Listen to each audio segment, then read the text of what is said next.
Hi, this is Phil Newcomb. You're watching On Deck with Tyler Redmond. This is Mark the Banks. I'm on deck with Tyler Redmond. Welcome into On Deck. I'm Tyler Redmond. As always, make sure to like this video, subscribe to this channel, and hit the bell for notifications so you can stay up to date with everything going on in Braves country. So we're going to recap Game 1 and Game 2, and then we're going to give you a little bit of extra content towards the end, so stick around for that. But in Game 1, it was Robbie Erlin versus Georgia native Zach Wheeler. The Braves went into this series 18-11, 4 games up on the Phillies. Robbie Erlin pitched okay, not necessarily a quality start, but it's what we've come to expect. It's not necessarily a poor start by any means. He had 4 innings pitched, gave up 4 hits, 4 earned runs, 2 walks, and did get 3 strikeouts. And 4 runs in Philadelphia isn't going to keep you out of a game. But the Braves did come in with a well-rested bullpen. They threw in a little bit of everybody, 8 pitchers in total. And the highlight for me was Shane Greene. We're going to get to more of that in a few minutes. He held down the 9th and the 10th innings. But on the offensive side of things, that's where the Braves are really hurting. The Phils jumped out 4-2. Ender and Riley hit home runs on back-to-back pitches. That was a really cool moment. That was in the 7th inning, and the score would remain 4-4 in extras. But in the bottom of the 11th on an 0-2 count, Mark Melancon gave up a walk-off 3-run homer to Scott Kingery to end the game. Now, on paper, that's where the game was lost, but I think we can all agree if you watched the game, there were 2 major reasons why the Braves lost, and the first being the biggest one, 10 runners were left on base in this game by the Braves, and that is just downright unacceptable. The second reason was that the Braves failed to score in the 10th inning, a very key moment of the game.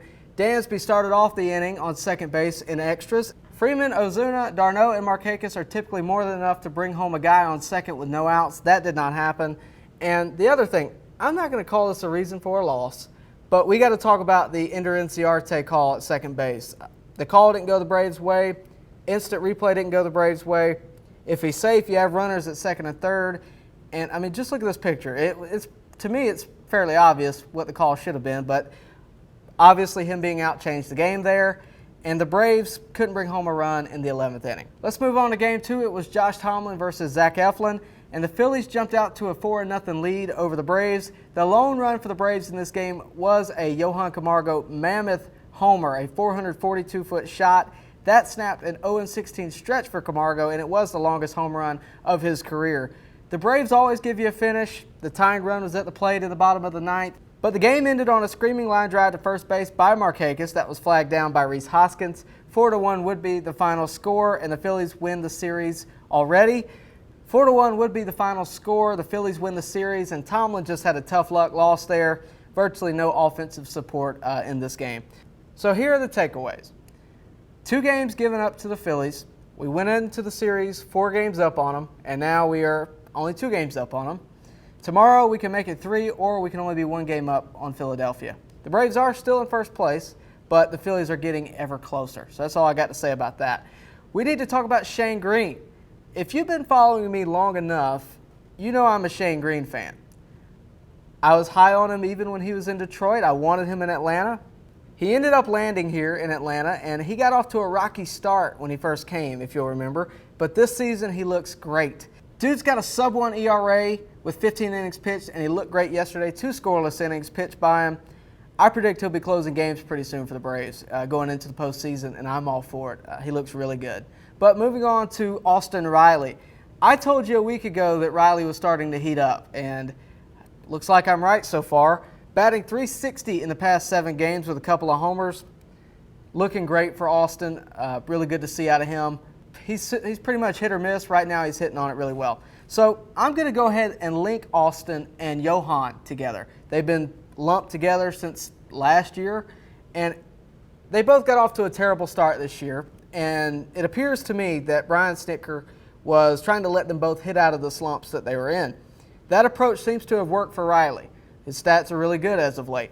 But for Camargo, maybe not so much. He did hit the longest home run of his career today. That is really good.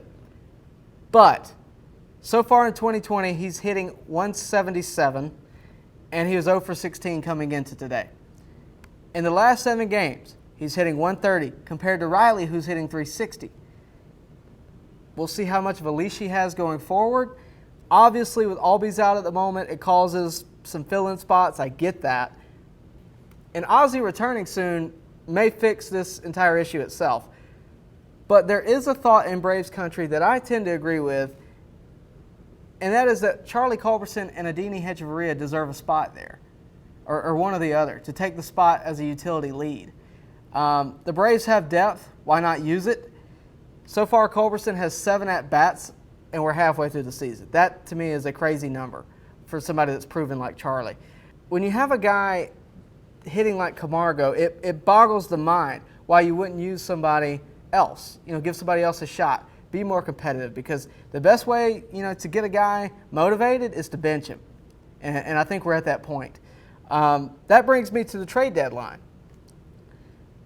We are less than 48 hours away from the trade deadline. That would be Monday at 4 p.m.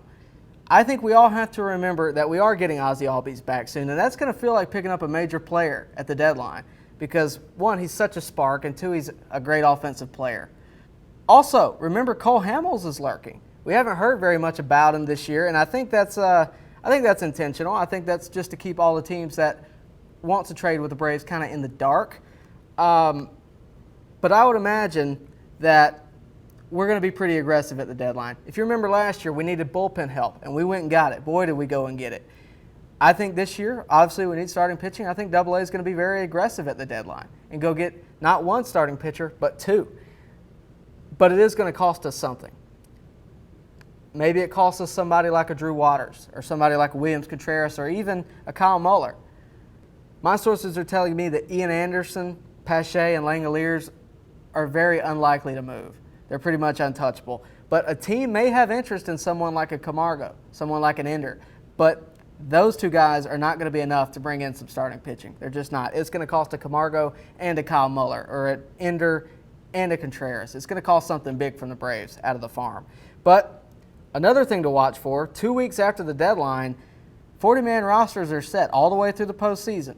So something interesting here, look to see if Mike Foltynewicz doesn't sneak up on that roster, or even Sean Newcomb. Look to see if they don't sneak up on that roster for some starting pitching depth later on going down the stretch. So that'll tell you a lot about what we expect them to do, how they progressed. And I got to tell you, I'd love to see Foltynewicz or Sean Newcomb in an integral role this postseason, just like last season. But that's all I got for today. I appreciate you watching. A lot of stuff we talked about, a lot of stuff to comment about. Tell me what you think about all of this stuff I just talked about. Let me know in the comment section. Of course, like this video, subscribe to this channel, hit the bell for notifications, and of course, you can follow me on social media if you want to. Tyler Redmond at BubblegumJesus on Twitter and Instagram. And hey, if you'll go check out UnitedWayWhiteCounty.org and go support my friends over there, I'd really appreciate it. But that's all I got for today. Thank you for watching, and I'll see you next time on deck.